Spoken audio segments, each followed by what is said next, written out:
or woman, and I'm talking about man, man, woman, woman. I don't think so. Not happening.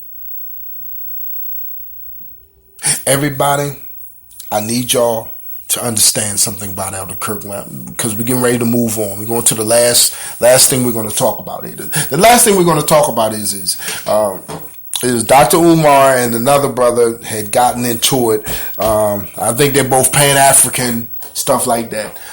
And they got on the Facebook, and they just a cussing and acting a fool, and I'm gonna meet you here, and then they taking shots at each other and stuff like that.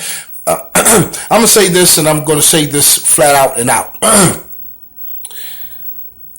For us as black people that are talking about there are things that we want to do, land that we want to buy, we want to lift ourselves up and do different things. I'm about tired of every time there's a microphone in your face and somebody's ready to talk to you, you're ready to throw that other black person down. What really got me with Kim Burrell was everybody that did not like, they had themselves a nice little piece on the media about how they felt about what she said.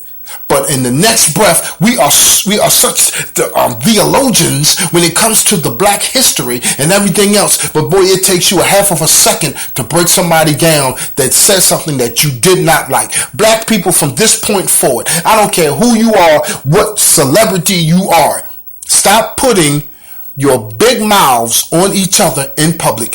Call on the phone, please. There's no unity in the midst of separation. It's not. Janelle Monáe has something to say about Kim Burrell. Monique has something to say about Kim Burrell. Everybody has something to say, and nobody should have known anything. You know what? I'm about tired. I'm getting sick and tired of everybody knowing all your history, but the second that something goes wrong and a microphone is put in your face, you're so quick to start downing and start talking junk and running your mouth. But oh, you my brother, you my sister.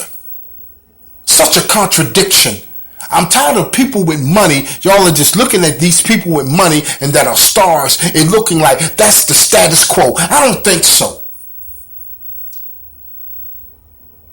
You need to cut that stuff out.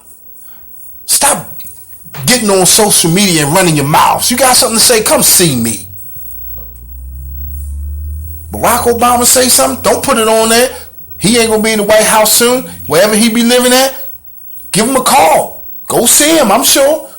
Security will be there, whatever, but I'm pretty sure he'll talk. We need to cut it out with all of this grandstanding. When we make a certain amount of money, I said this before, there's certain words that you're not going to say. There's certain things that you are not allowed to say. That's why you get the NBA players and the NFL players and people with money. They only say certain things. See, you want them to say the things that need to be said, but guess what? They have a meeting before they go out and they're told, don't say that, or you be living with your mama again. And they come out and guess what? They say just enough. Come on now. They say just enough, but they don't say what's needed. I said this before. I was talking, I think it was my grandma. We were in Charlotte, and I said when Bishop Eddie Long was going through what he was going through, and there was another bishop which was supposed to be his friend, and he was on, I think, CNN and HLN, and they were talking, and they said, well, what if all of these accusations are true? Now, as being my friend, I expect you to stand up, but he did not. He done what I call political grandstanding, because he did have some money and his curl was right. Now he said, and I don't know his name, he said if he did do this, then may God be with him. I'm like, wait a minute, you're supposed to be his personal friend. Do you understand what I'm saying, everybody? There's so much surface that you're thinking that is deep.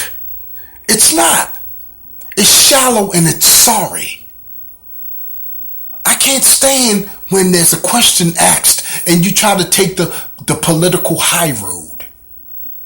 That's not God. God's going to offend. You understand? God's going to offend. He's not worried about your feelings. And when I say not worried about your feelings, there are some things that you do need to hear flat out and out. It's not always going to be, oh baby, oh baby. Some things going to be no. It's not yours. You're not going to have it right now. It's not your time. Nobody wants to hear that. Stop waiting for people that are in position to tell you the truth and start accepting the truth, and you'll get them off that pedestal. Now, we're closing out, everybody. Remember, as Elder Kirk always says, expect man to be human first, and you're less likely to be hurt. And as I always say, God's not going to tell man everything, because if he tells man everything, then you won't need God. God bless you.